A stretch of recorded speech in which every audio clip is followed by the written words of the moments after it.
10ویں اور 11ویں century Persia میں ایک میڈیکل بک جس نے میڈیکل نالج کو پھیلایا صدیوں تک، سینچریز تک۔ کیا آپ جانتے ہیں اس میڈیکل بک کو کس نے لکھا تھا؟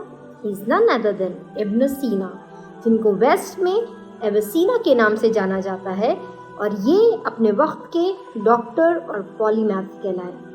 آج کی اس ویڈیو میں ہم بات کریں گے ابن سینا کے بارے میں۔ ابن سینا کی سب سے انفلوئنشل بک تھی القانون فی الطب، جس کا انگلش ترجمہ ہے code of laws in medicine, جسے دا کینن آف میڈیسن بھی کہا جاتا ہے۔ اس کتاب میں ابن سینا نے الگ الگ سویلائزیشن سے میڈیکل نالج کو جمع کیا اور اس کو ایک میڈیکل ریفرنس بک کی طور پر 5 والیومز میں پبلش کیا۔ ان والیومز کے اندر medical principles, diseases of various body parts, medicines, traumas, general diseases, بہت ساری بیماریوں کے بارے میں انہوں نے ذکر کیا۔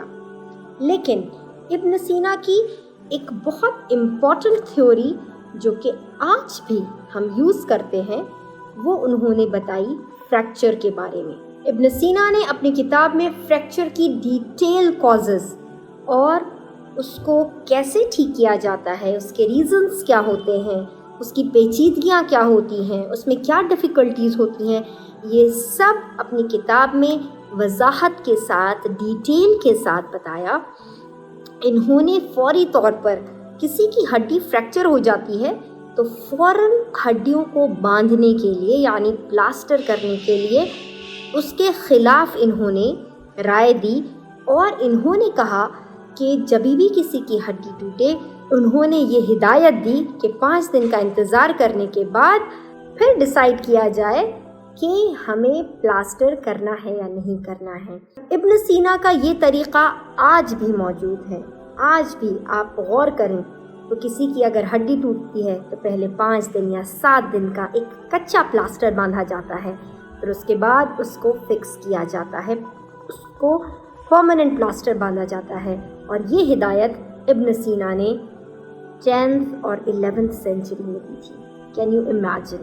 جو کہ آج بھی فالو کرتے ہیں ہم لوگ۔ ابن سینا جو کہ ایئر 980 میں پیدا ہوئے اور ان کی مدر ستارہ نے ان کو ریز کیا، اور ان کے جو والد تھے وہ گورنر تھے اور ایک انٹلیکچوئل تھے۔ ابن سینا ایک بہت ہی تعلیم یافتہ ایجوکیٹڈ فیملی میں پیدا ہوئے تھے، اور 10 سال کی عمر میں انہوں نے قرآن حفظ کر لیا تھا۔ 21 سال کی عمر میں انہوں نے سمانت پرنس جو تھے ان کی بہت طبیعت خراب ہو گئی، اور ان کو کافی سارے لوگ ٹریٹ کر رہے تھے، بہت سارے ڈاکٹرز ٹریٹ کر رہے تھے، لیکن کسی سے بھی شفا حاصل نہیں ہو رہی تھی، وہ ٹھیک نہیں ہو رہے تھے، اور ان کو ڈاکٹرز نے ان کے کہا کہ یہ ایک انکیوربل ڈیزیز ہے۔ اس وقت 21 سال کی عمر میں ابن سینا نے ان کا علاج بھی کیا اور ان کو ٹھیک بھی کیا، اور اس کی وجہ سے ان کے زندگی میں ایک بہت اچھی چیز جو ہوئی وہ یہ کہ ان کو انعام کے طور پر سمانت پرنس نے رائل لائبریری کا ایکسس دے دیا تھا، جہاں سے ان کے سیکھنے کا ایک نیا دور شروع ہو گیا۔